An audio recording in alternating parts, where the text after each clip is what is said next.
you? Welcome back. This is your English teacher Himanshi ma'am. Today is video lesson number 3 for the poem I Can't Remember. Right? So let's quickly go back to our discussions and move further with our poem. But before I do that, you just simply have to like, share, subscribe. And then you can pay attention on your screens.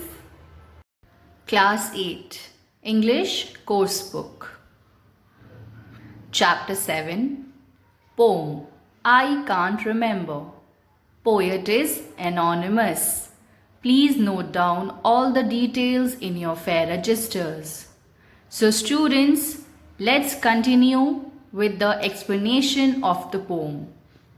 Earlier we have completed till stanza 4. Today we will continue further with stanza 5.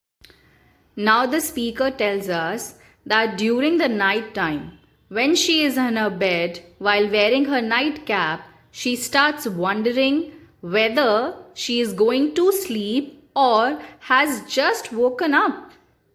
So students, from stanza 1 till stanza 5, she is giving us various examples of incidents where she feels confused due to her poor memory.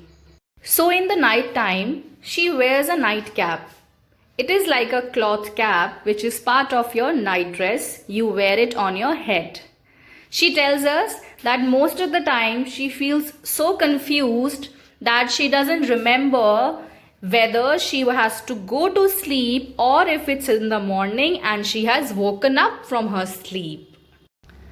Stanza 6. In this stanza, the speaker reveals that all the above lines are spoken to her grandchild. That means through the medium of this poem, basically a grandmother is speaking or conversing with her grandchild. And she is sharing her problems and worries with them.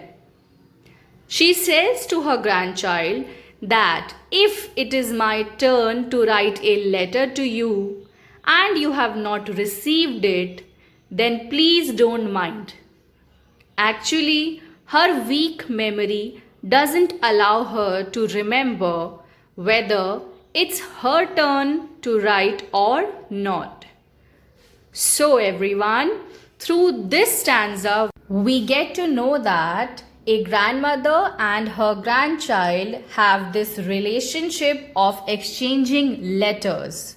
They communicate by mailing letters to each other, but with her degrading age, the speaker's memory has become so poor that now she is not able to maintain this letter exchange also, because she is unable to remember whether it's her turn to write the letter or not. Now we come to the end of our poem. Stanza 7. The speaker expresses her warm love for her grandchild and wishes that they were together.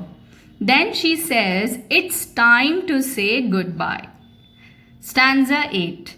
In the end, the speaker tells how confused her mind has become, that while she stands in front of the mailbox, she forgets that she has to post the letter, but instead she actually opens it up.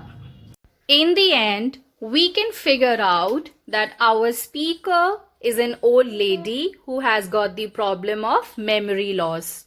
This is a very common health concern faced by people in their old age. So I'm sure it is very much relatable to you. We also understand that in the end of the poem, the speaker was standing in front of a mailbox, but she was completely confused in her mind and had forgotten that she had come there to actually mail a letter for her grandchild. Instead, the letter which was in her hand, she opened it up by mistake, thinking that she had received it. I am sure you and I both can understand from this poem that how dearly the speaker loved her grandchild. But her degrading health conditions due to her old age are not permitting her to continue their communications through the letter exchanges. In the end of the poem, also, she remains as confused as she was in the beginning. So, everyone, I hope now you are thinking about your own grandparents and able to understand how much they all love you. Just like the speaker who loved her grandchild but also worried about her old age. And now it is time for home assignment number 3. Read the whole poem once again and try to understand the emotions of the speaker. Now, do part A and B on page number 73 in the book only. Then on page number 74 in the appreciation section, do question number 1 and 2 again only in the book. So everyone, I will see you all in the next video lesson. Bye bye. Take care. See you there.